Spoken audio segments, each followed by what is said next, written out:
Imperva is the cybersecurity leader whose mission is to protect data and all paths to it with a suite of integrated application and data security solutions. Learn more at imperva.com.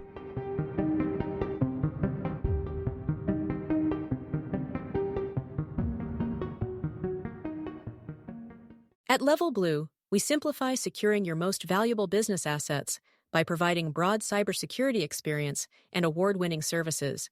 Level Blue manages the risk. You reap the reward. Learn more at levelblue.com. And hello, everybody. You're very welcome to a new episode of Redefining Cybersecurity here on ITSP Magazine, and more specifically, the Human-Centered Cybersecurity series that I'm thrilled to co-host with the one and only Julie Haney. Julie, good to see you. Good to see you, Sean. It's been a few days since we've connected, and a lot is going on. A lot has happened, and one thing stays the same. We're all human, and we continue to be at the center of a lot of things at the business, and certainly in cybersecurity. And it's important to keep us at that center, because I think we need to stay sane. We need to help participate in what a secure organization is and looks like. And that doesn't happen by magic. That happens from thought and action, and driven by research, which you're so kind enough to bring some amazing people to the conversation to help us understand what that research is and what the outcomes of that research can be. And so I'm going to leave it there for you, Julie, to kind of introduce this topic and our guest, and then we'll have some fun. I'm excited for this one. Yeah, thanks, Sean. Great to be back. So today I'm really excited because this topic really centers around the fact that cybersecurity is for everyone, right? Regardless of, where you are in life and what your background is, it is relevant to all of us.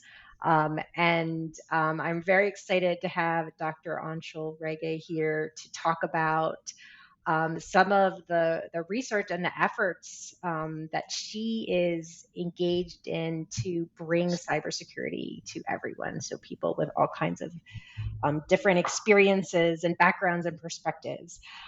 So Aunshul is a professor in the Department of Criminal Justice at Temple University. She's doing some really exciting work. When I met her, I just knew that she had a lot of good things to share with this audience and wanted to have her on the podcast. So a big warm welcome to you, Aunshul. Thanks for being on today. Thanks so much for having me, Julie and Sean. I'm always excited to talk about my work, and I'm a professor, so I love to profess. So super, super excited to be here today. Great. Just to start off, I know that you originally didn't start off in cybersecurity, and you've had kind of an interesting career path. Can you tell us, how did you land into cybersecurity? Yeah, so actually my first degree was in computer science, and this was way, way back when cybersecurity wasn't even taught, not even as an elective, forget, at the core center topic. And I graduated. My first job was, I was a software engineer, and I had to do quality assurance, quality control. And about a year into my job, the company that I worked for experienced a breach, and we were trying to figure things out. And that's when I first experienced what it's like being in an organizational setting where a cyber attack has occurred. And I realized very quickly that I was unprepared for something like this. And that's when I started asking questions like, well, who's behind it? Why did they target us? Was it an individual? Was it an organization? And, those types of things, and things that computer science couldn't really answer because it's actually outside the disciplinary domain. And so I then said, all right, well, I think these questions would probably be better understood through liberal arts, through disciplines like criminology, sociology, or psychology. And so I quit my job, something that I thought I'd never do. I went back to school and I studied criminology, and I really liked it. I stuck with it all the way, and I did some cool projects along the way. So for my master's thesis, I looked at cybercrimes at online gambling sites, which was a lot of fun. And then for my PhD, I looked at cyber attacks against the power grid with an emphasis on adversarial decision making. So how do they make decisions on which systems to target? How are they making decisions as they work through, as a cyber attack unfolds? So those were, sort of the educational experiences, and I really enjoyed the research side of all of it. And one place where I know I'm going to get to do that is in academia. And so that's how I ended up to, where I am today. And it's been challenging in many ways. Because when I started, there still really wasn't a cybersecurity department or school per se. So it's very hard to figure out where you fit. And I still think for the most part, it's still very siloed. Computer science, which isn't cybersecurity, criminology, which is also not cybersecurity. So yeah, I'm trying to work at the intersectionality of spaces and take the best of all of these worlds and experiences in my work. So yeah, so that's a little bit of the journey. Awesome. Yeah, I love bringing those different perspectives together is so important in cybersecurity. So let's talk about some of the things that you're doing. And we'll start with your work in cybersecurity literacy and community outreach, which I think it's so important because there's so many people who aren't exposed to cybersecurity training because they don't have perhaps they don't have a job where they have that type of security awareness training. So how did they get that training in the first place? So can you tell us a little bit about what you're doing with cybersecurity literacy? Yeah, so I love the research side of things as well, but the education piece is just as important, right? Be it in my classroom or sort of outside of the classroom in the community. And I think one of the things that we have to do as educators is also change the way that we teach. I think when I started, I taught my classes the way I was the experience based on the experiences that I had as a student, right? So here, go read these materials, take the exams, write a paper, do a presentation, but they don't really have applied and practical value. And I also wanted to design something where I could give back to the community where Temple University is housed, and that's in Philadelphia. So this actually came about through a couple of different pathways, as is usually the case. So I was reading the 2022 Digital Equity Plan that the city of Philadelphia had produced. And at that time, there were approximately 96,000 households in the city that didn't have broadband internet access, and a lot of them were low-income residents, so they were less likely to have access to a working device. And at Temple, there's a unit called the Digital Access Center, and it's actually a workforce development center for the North Philly community. And what it does is it provides residents access to technology and help desk support and free education in the areas of digital navigation and digital literacy. So a lot of the center's clients are seniors, sometimes they're first-time computer users, and so a lot of their time is just spent on understanding the basics of using computers. And this is sort of where we kind of bring our experiences to help assist the work that the center is doing. And the students in my cybersecurity class come into the picture. So we worked with the center and we added on, if you will, to the digital literacy programming by offering a cyber hygiene curriculum. So we worked with the center and we designed a class project where students had to raise awareness about cyber hygiene. And they had to develop a 10-minute presentation on a cybersecurity topic of their choice. But sometimes the center would tell us, hey, can you really focus on these specific topics? And the presentation would just have to cover three main parts: define the topic, justify why it's relevant, and offer three clear ways to protect against or mitigate the issues or practice good cyber hygiene. And they had to do this in a way, right, that was easy to digest for the elderly population. And we started this a couple of years ago, and it's come a long way. And I think projects like this are really, really wonderful because everybody wins, right? Seniors get to learn about, for instance, the latest scams and how to keep themselves safe. And they've actually told us that they go home and share this with their family and their friends. So I love the fact that, in a way, they're serving as cyber ambassadors, right? Students really feel great about their work because they're giving back to the community.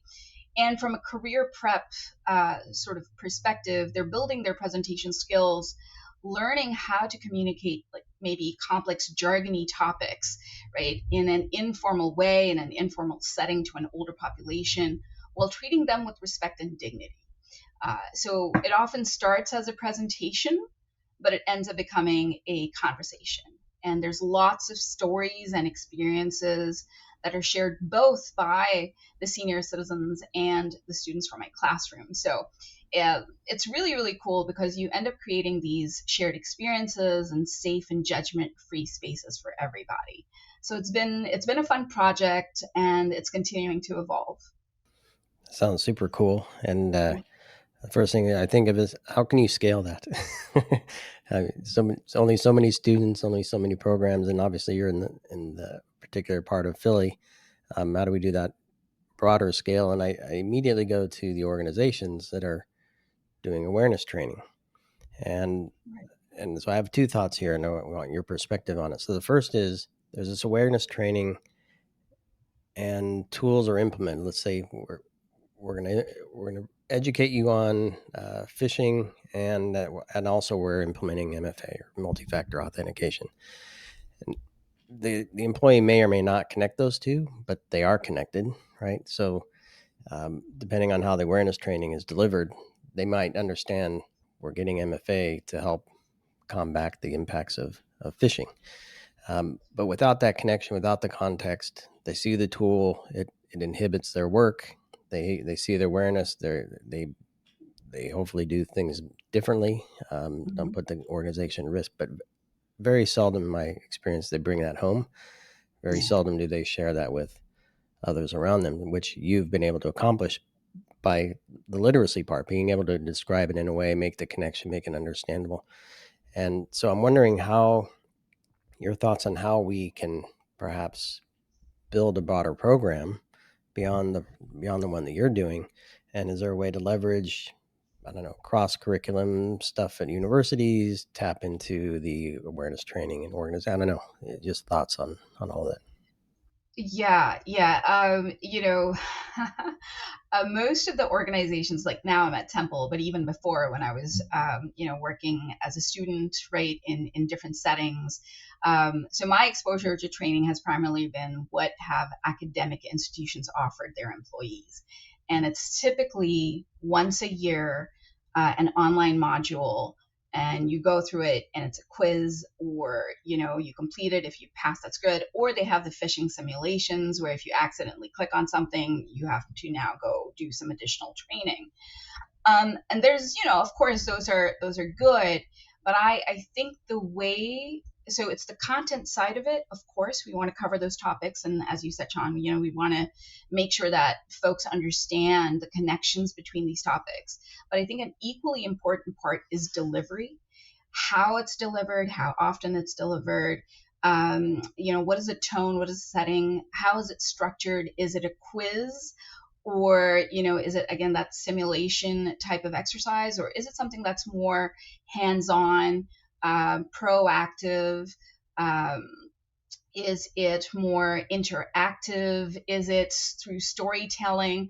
I've found when it's presented in that way, it's more relatable.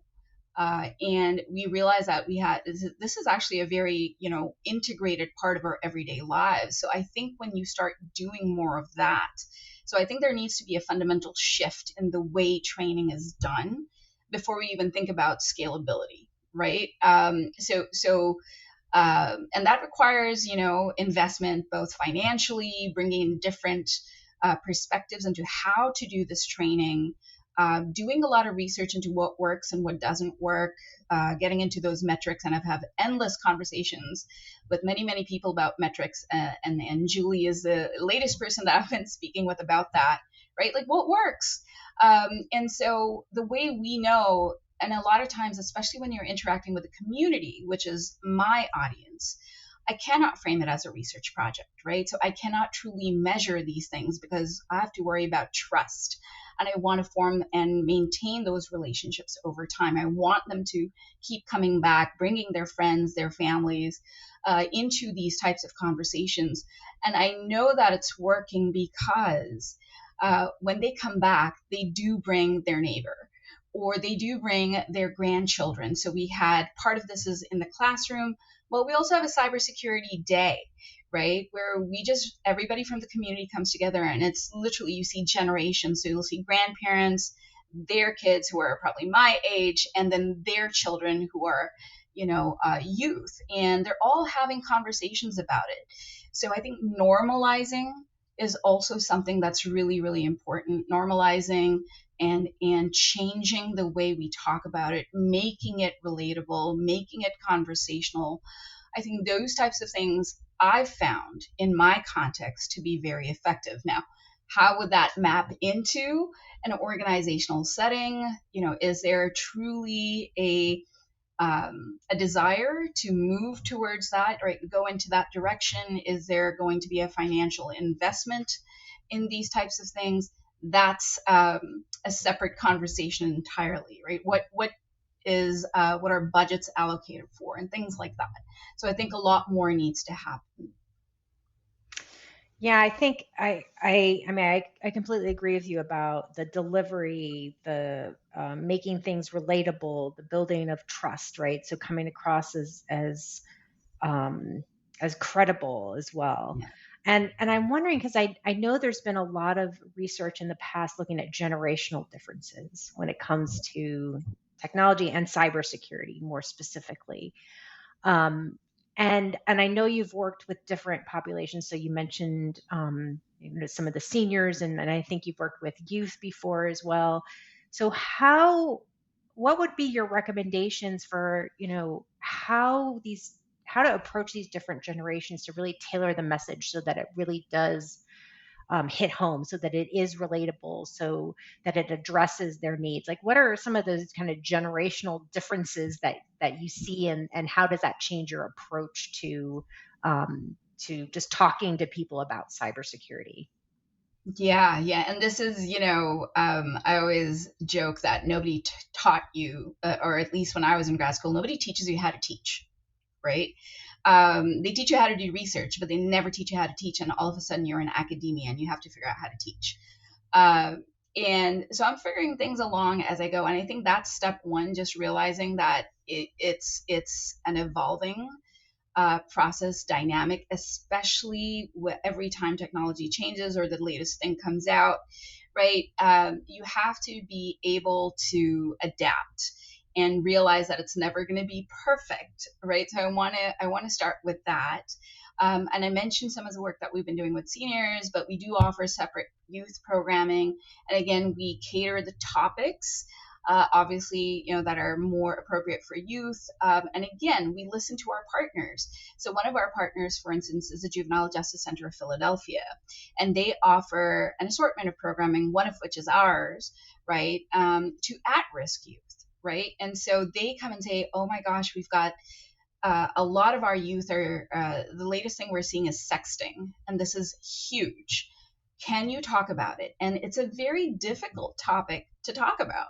Right. So how do we talk about this in a safe way, in a fun way, because you have to keep them engaged. But you also have to get them to talk about this. Right. And it's uncomfortable sometimes. So so that's been like a topic. Online gaming is another one that, our partners have said, can you please talk about that? Deep fakes and disinformation, right? So yes, in terms of the content, of course, it's different. But in terms of, and again, this is anecdotal, right? And again, I can't really do research when it comes to this because for me, trust and long-term partnerships take precedence over the metrics in this case, right? So what I've found and what my team has found is seniors are more likely to be cautious about technology, but they don't necessarily have the most up-to-date information on the current threats or trends. And a lot of times they may feel overwhelmed by all of this information, especially around security, as if it sounds too complex or if it disrupts the functionality that's offered by that technology, right? So you have to think about those types of things. Whereas with the youth, it's been almost like at the other end of the continuum. So they're very tech savvy, but that doesn't necessarily mean they're cybersecurity savvy, right? So they do have a lot more comfort and familiarity with technology, but they may be overconfident because of that, right? And so they may engage in more risk-taking behaviors. They may prioritize speed and convenience over safety. So I think that's sort of what we've been seeing in terms of these two groups. But in terms of communication, right, there's, again, how do we deliver content? We found some differences. So for seniors, again, being super clear, jargon-free, using visual aids, trust building, right? So again, this is why we partner with the Digital Access Center, right? You need to find entities that have those partnerships with the community and sort of jump on, right? Because they've established the trust and we benefit from that. For the youth, we've had to do lots and lots and lots of hands-on activities, right? So it's very much, it's almost like solving puzzles or solving mysteries and those types of things. But, right, so these are two very different demographics, but for both populations, there's a lot of similarities in terms of how we offer the programming. So again, for both, we want to create safe, judgment-free spaces, use informal conversation through lots of, again, storytelling and hands-on activities, not use fear-based approaches for both groups, but framing it as a way to protect their independence, their reputation.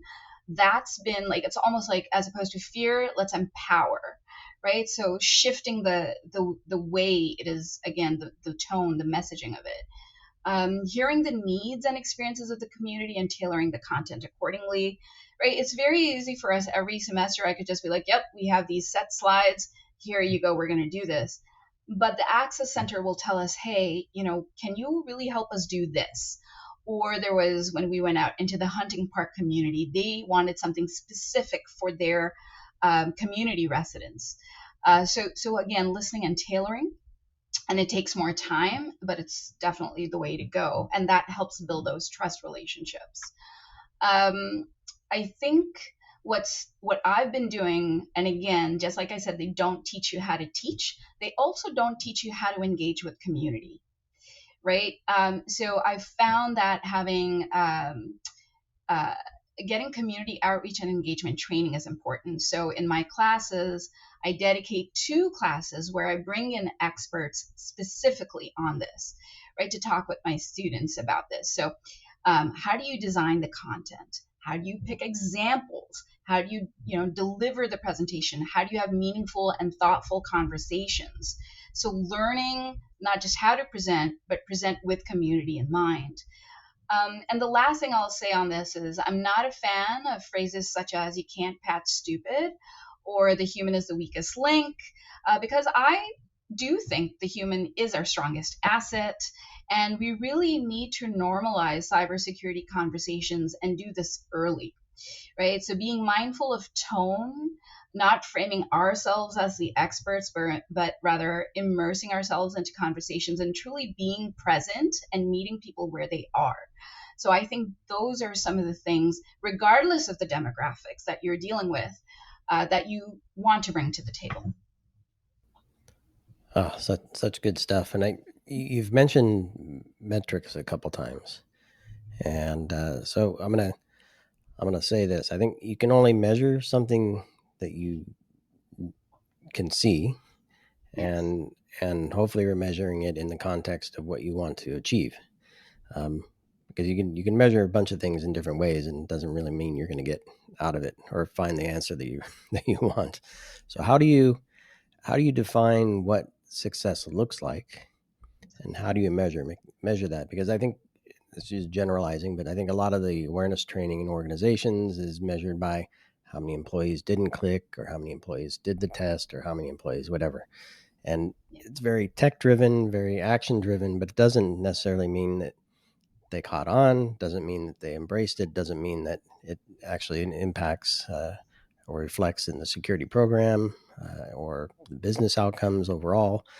So obviously you're not inside the organization, but I think a lot of what you do can be applied to an organization based on the research you do. So any thoughts on defining success, measuring success? Yeah.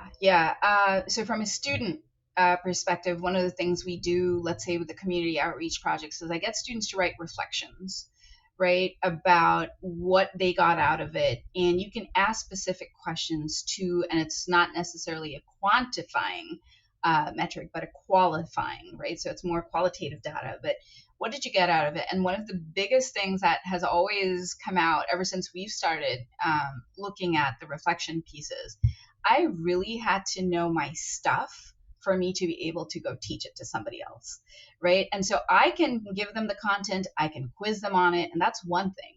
But when you are in the position of being responsible to now give that information to somebody else, right? So in a way, they're taking on my role. So they really have to know the material inside out, and they themselves are now doing the research to be able to handle, any questions that they may get asked, things along those lines. So I think centering the human, in this case, my student, right, where it's they have to now really know their material. So that's been one way of, for me, assessing, are they really getting it?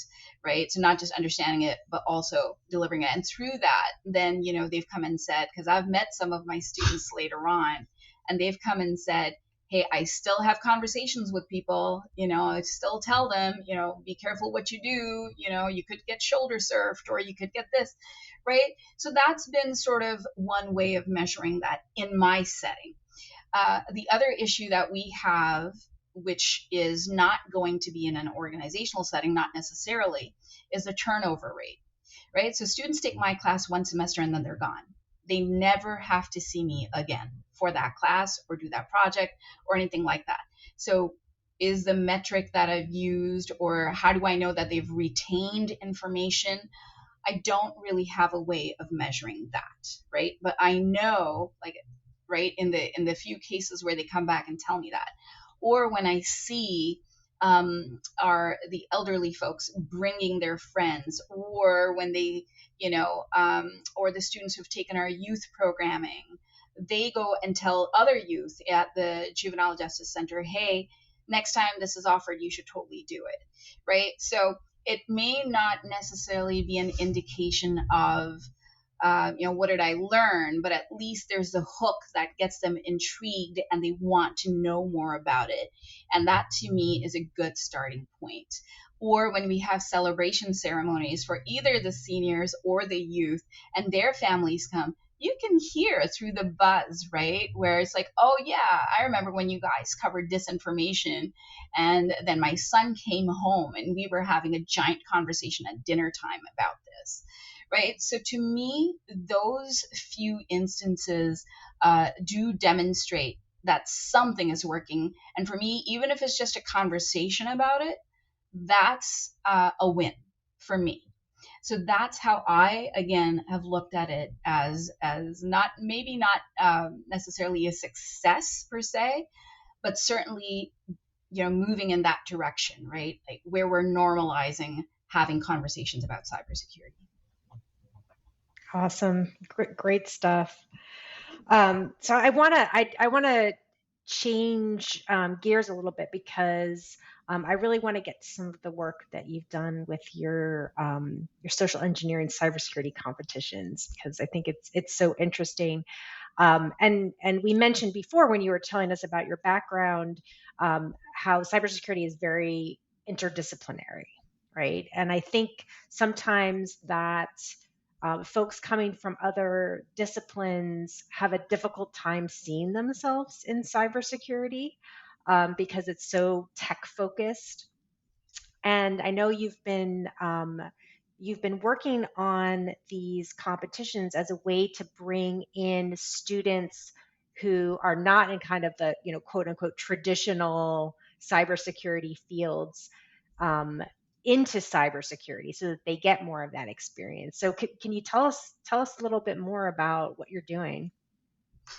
Yeah, for sure. So, and I think Julie had mentioned this before, and Sean, you've mentioned this too. Is I think the way I've looked at it now, cybersecurity is no longer optional, right? And it's not going to only be something that matters to students or working professionals in the tech fields. It's going to target everybody. Like this is cyber attacks can target anyone. And so I think this gets into just a basic understanding of this, especially and what makes it relatable, at least like a stepping stone, if you will, or the bridge that connects cybersecurity to all these other domains, right? The way to make it relatable is through, I've found anyways, one of the ways to do this is through that social engineering work that we've been doing. And we look at diversity in a couple of different ways here, right? So it's diversity in terms of the theme of the competition every year. So we do run international competitions virtually every year. We just finished year 5, which is amazing. And the competition is open to high school, undergraduate, and graduate students from all over the world. And so we have a different theme every year to demonstrate the various ways that social engineering can manifest, right? So in our first year, for instance, we had, it was just a classic social engineering penetration test. The second year, we had students pose as ransomware negotiators when my lab, this is all hypothetical, of course, right? Or simulated, I should say, when my lab was subjected to a ransomware attack. So now students had to come and play the role of a negotiator, which is an actual role, right? And social engineering comes into that space. So it's a very different sort of way of demonstrating how it might occur. Then the year after that, we had romance scams in social engineering. So they had to interface with a potential victim, and the victim was talking to a potential scammer. And so they had to figure out, well, is this really a scam? And how do we let the victim know this while demonstrating tactical empathy, right? So again, a different way of looking at social engineering. Last year, we looked at employment scams and social engineering, and this is something that's actually impacting a lot of young adults in general who are coming out for the first time with their degrees and they're looking for jobs, right? So we centered it around the young adult demographic. And just this past year, we did critical infrastructure and social engineering. So it was a transportation company that was the target. And students had to do a social engineering penetration a test on that. And so this is also the first year that we brought AI into the mix, right? So students had to use AI to understand how cyber criminals are using AI to really polish their social engineering campaigns, to increase the scale and scope of their campaigns, right? So getting, again, students to think about this. So what we do through these is look at different themes to get students to understand that cybersecurity and social engineering looks different in different settings, that it's not just something that bad folks do, right? When they're sending those phishing campaigns or trying to phish you, but it's also something that defenders can use as a defense mechanism, right? So how can you use social engineering back against your attacker, right? And also then how do you demonstrate that when you are engaging with potential victims? So it's diversity in terms of the theme and how it manifests, and understanding adversarial, defender, and end user victimization, those types of components. But then there's also diversity in terms of disciplines. Now, when I had started creating these competitions, it came from a space where I was envious of the hard sciences, right, the computer science folks who had the CTFs that they've been doing for years. And I said, what would that look like in liberal arts? Because we don't really have anything that is just as fast paced or dynamic. And that's where this came from. So it was something that I wanted to do for liberal arts students. But surprisingly, our biggest student base has actually been from computer science and cybersecurity. But we do have students from business, liberal arts, of course, media and communication was an interesting one that we've seen. My personal favorites, theater, music, and performing arts, who are actually very talented social engineers. But we've also seen students from nursing and medicine consider our events, right? So there's this recognition because of the various themes that we've had that people are starting to realize, hey, maybe I can get into this, or I understand this. Oh, it's romance scams. That targeted my, friend, or it targeted my grandma because she's lonely, right? So these types of things become, again, more relatable, more everyday. And that also is part of the draw, right, from different disciplines who have considered our competition.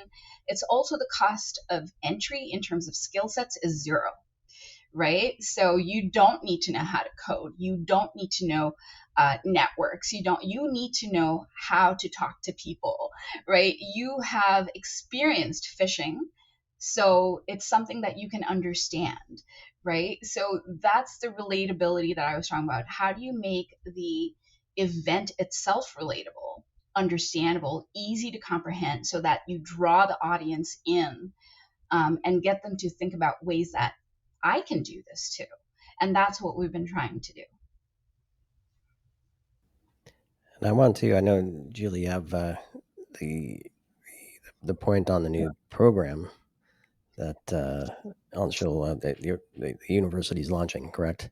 And it's not just a bachelor's in cybersecurity. It's a Bachelor of Arts, Cybersecurity, and Human Behavior, which is exciting to me.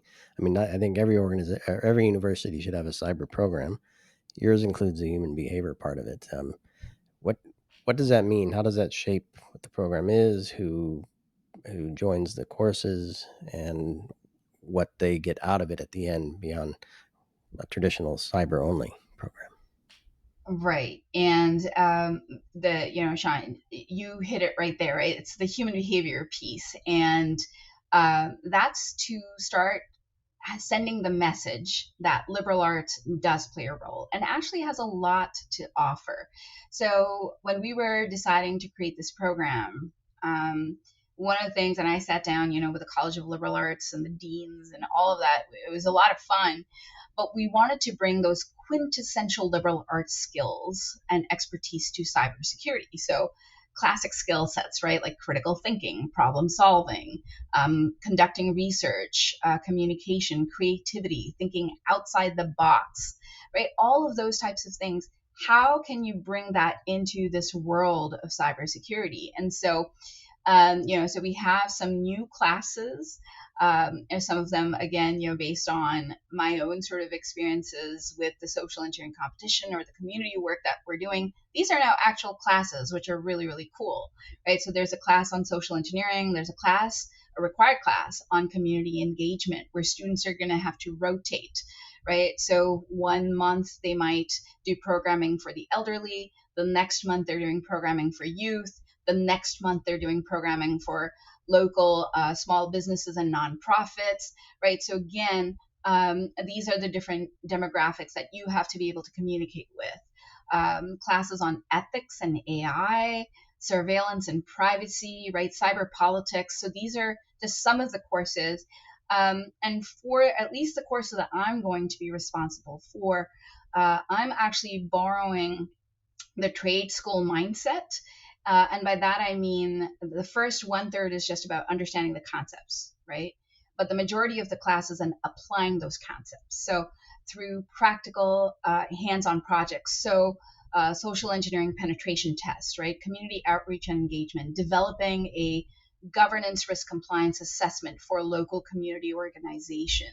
So not only would students learn through the application, but these actually become line items on their resumes. They will have concrete deliverables, right? Like a pen test report or a community training and awareness presentation slide deck or a GRC assessment document. These become actual deliverables that they can present to potential employers. So it's really training them to apply the concepts, to produce deliverables. And of course, we're baking into each of these the NICE framework, the cybersecurity framework, TKS, right? The tasks, knowledge, and skills, while we're designing the assignments. So again, it's built from the core outwards in a way that it's practical, has application value, is meaningful, and gets our students ready for the workforce. Oh gosh, that is really exciting. It almost makes me wish I was young enough to go back and get another bachelor's degree. Yeah. So I mean, this has been fascinating, Anshul. Thanks so much for sharing the work that you've been doing. So really, the last question for you is, what are the last thoughts you want to leave with the audience? About how they can take kind of this more holistic approach to cybersecurity and really engage everyone in cybersecurity so that they see their place and their responsibility in that. Yeah. I think there's a couple of things, right? So I want cybersecurity awareness to move from being reactive or punitive to being more proactive, and where again humans are viewed as assets, right, not vulnerabilities.